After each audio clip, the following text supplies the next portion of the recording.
Hello दोस्तों, कैसे हैं आप लोग। और मैं उम्मीद करता हूं कि आप लोग बहुत ही अच्छे होंगे दोस्तों। जहां भी होंगे स्वस्थ होंगे और मस्त होंगे। दोस्तों बहुत बवाल सॉन्ग आने वाला है खेसारी भाई का जून में।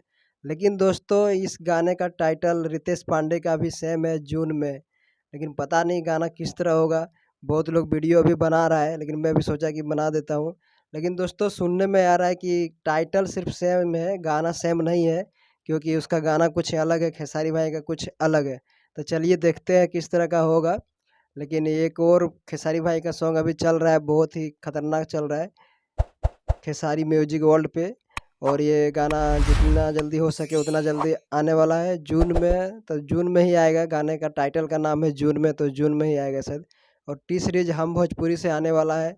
तो आप लोग का सिर्फ इंतज़ार है, बस इंतज़ार का घड़ी ख़त्म होने वाला है अब। बहुत जल्द इसका टीजर रिलीज़ किया जाएगा। और देखते हैं रितेश पांडे का सॉन्ग और खेसारी भाई का सॉन्ग में क्या डिफरेंट है।